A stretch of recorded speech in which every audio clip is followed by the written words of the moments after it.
اعوذ باللہ من الشیطان الرجیم بسم اللہ الرحمن الرحیم یا ایہا الناس اعبدوا ربکم الذی خلقکم والذین من قبلکم لعلکم تتقون۔ اے لوگو، اپنے اس رب کی عبادت کرو جس نے تمہیں پیدا کیا اور ان کو جو تم سے پہلے ہے، تاکہ تم متقی بن جاؤ۔ اس صورت کی پہلی 20 آیات میں اللہ تعالیٰ نے 3 گروہوں کا ذکر فرمایا جو اس دنیا میں پائے جاتے ہیں۔ پہلے نمبر پر ایمان والوں کا تذکرہ فرمایا اور ایمان کا اعلیٰ درجہ بیان فرمایا، یؤمنون بالغیب سے۔ اور دوسرے نمبر پر 2 آیات میں، یہ پہلی 5 آیات میں ایمان والوں کا ذکر ہے، پھر 2 آیات میں پکے کافروں کا ذکر ہے، ان الذین کفروا سواء علیہم، اور پھر ومن الناس من یقول سے 13 آیات میں اللہ تعالیٰ نے منافقین کا ذکر فرمایا، ان کی بعض خصلتوں کا ذکر فرمایا۔ ان سب کے بعد اب عمومی احکام ہیں۔ اس آیت میں اللہ تعالیٰ نے خطاب فرمایا الناس کے ساتھ، یا ایہا الناس، اے لوگو۔ الناس میں تینوں گروہ آگے، ایمان والے بھی، پکے کافر بھی اور منافق بھی، سب کو خطاب کر کے اعبدوا ربکم، عبادت کا حکم فرمایا۔ پہلی بات یہاں یہ کہ عربی زبان میں یا یہ پکارنے کے لیے آتا ہے، کسی کو بلانے کے لیے آتا ہے۔ اور بھی لفظ استعمال ہوتے ہیں، ایا، حیا، اے، اور حمزہ جس کے اوپر زبر ہوتا ہے تو یہ بھی پکارنے کے لیے استعمال ہوتے ہیں، لیکن یہاں یا استعمال ہوا ہے، اکثر جگہ یہی استعمال ہوا۔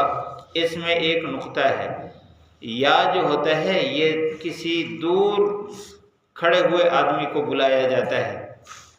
ہر زبان میں الگ الگ الفاظ ہیں، قریب بندے کو متوجہ کرنے کے لیے، دور آدمی کو متوجہ کرنے کے لیے، یہاں دور کے لیے بولا گیا۔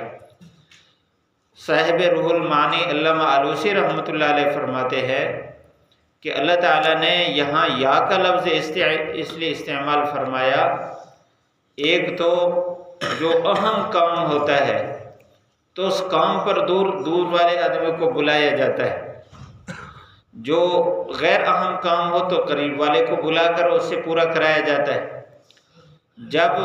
اور دوسری بات یہ ہے کہ جس کو بلایا جاتا ہے وہ بھی اہم ہوتا ہے، دور کھڑا ہو اور اہم ہو تو اسی کو بلانے میں ترجیح دی جاتی ہے۔ تو اللہ تعالیٰ نے یہاں یا کا لفظ استعمال کر کے یہ بتا دیا کہ جن کو خطاب کیا جا رہا ہے وہ بھی اہم ہے، اور جس کام کے لیے ان کو بلایا جا رہا ہے وہ کام بھی بڑا اہم ہے، اس لیے اللہ تعالیٰ نے یا کا لفظ استعمال فرمایا، یا ایھا الناس، او لوگو، اعبدوا ربکم، عبادت کرو اپنے رب کی۔ اعبدوا عبادت سے ہے، عبادت کا حکم فرمایا۔ عبادت کہتے ہیں اپنی ساری طاقت اللہ تعالیٰ کی فرما برداری میں خرچ کر دینا۔ انسان کسی لمحہ میں کوئی کام بھی کر رہا ہے تو اس کے بارے میں اللہ تعالیٰ کے احکام ہیں، اللہ تعالیٰ کی طرف سے اس کی ترتیب بتائی گئی ہے، تو اس لمحہ اپنی طاقت کو اسی پر خرچ کرنے کا نام عبادت ہے۔ اعبدو، عبادت کرو۔ اب یہاں عبادت کا معنی، کیونکہ پیچھے 3 گروہوں کا ذکر ہے، ایمان والے بھی اور کافر بھی اور منافق بھی، تو عبادت کا یہاں معنی ہر گروہ کے لیے الگ الگ ہے۔ یہ فصاحت بلاغت عربی زبان میں ہے کہ ایک ہی لفظ بولا اور اس میں مختلف گروہوں کو متوجہ کر کے ہر ایک کو اپنا اپنا پیغام دیا ہے۔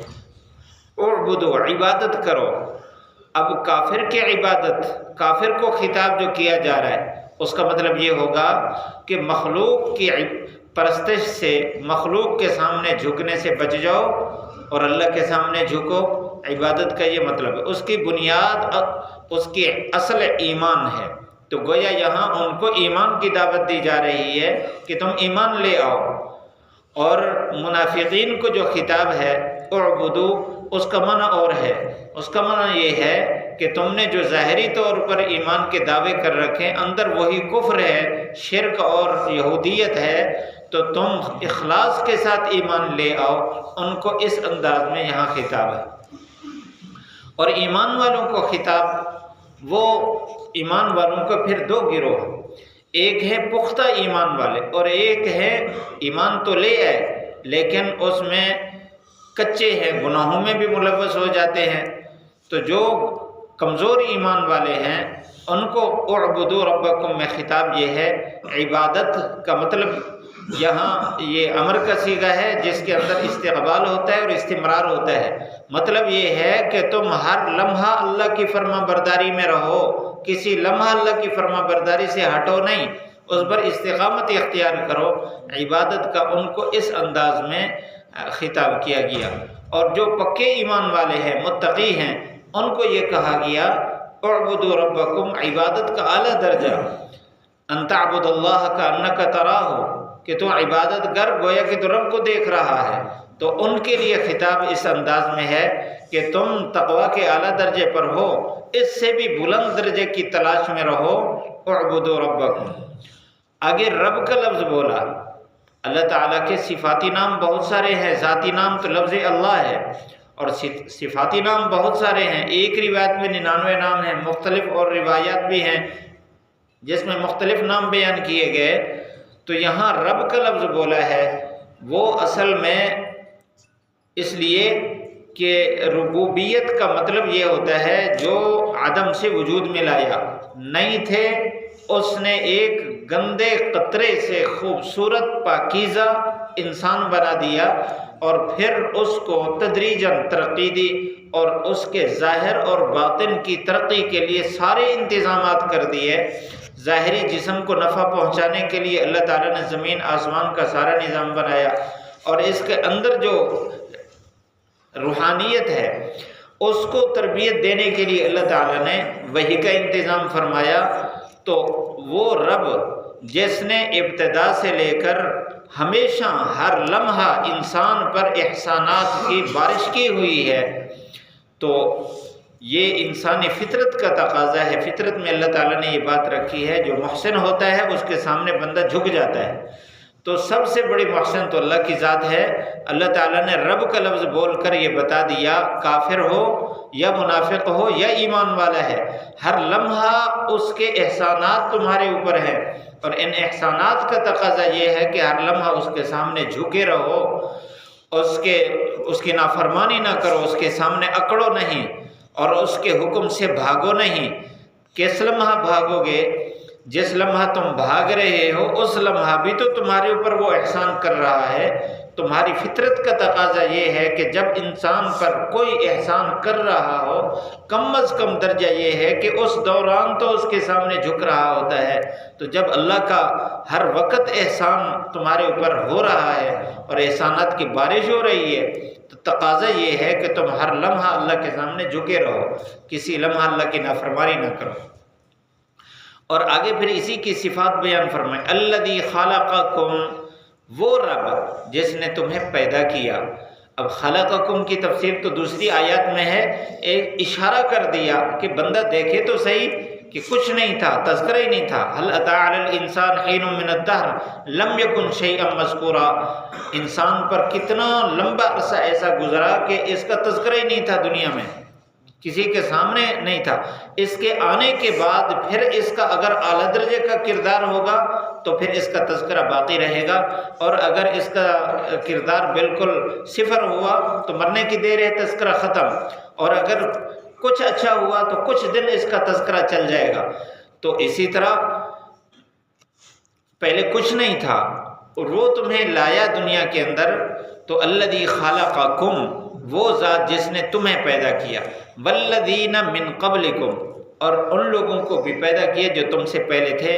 بتا دیا کہ تمہارا رب بھی اللہ ہے، تم سے پہلے جتنا تمہارے آبا و اجداد گزرے ہیں سب کا رب اللہ ہے، اور ان کی ذمہ داری تھی کہ وہ اللہ تعالیٰ کی عبادت کرتے، اگر انہوں نے کی تو بہت اچھا، اگر نہیں کی تو وہ بھی مجرم ٹھہرے، اور تم بھی اللہ تعالیٰ کی عبادت کرو گے۔ مفسرین نے یہاں ایک نقطہ لکھا ہے کہ اللہ تعالیٰ نے جس طرح انسان سے پہلے والے لوگوں کو پیدا کیا، اب ہمیں پیدا کیا، تو ہمارے بعد جو آئیں گے ان کو بھی تو اللہ تعالیٰ پیدا کرنے والا ہے، لیکن یہاں اللہ تعالیٰ نے یہ تو فرمایا کہ تمہیں پیدا کیا اور تم سے پہلے لوگوں کو پیدا کیا، یہ نہیں فرمایا کہ تمہارے بعد والے لوگوں کو بھی پیدا کرے گا۔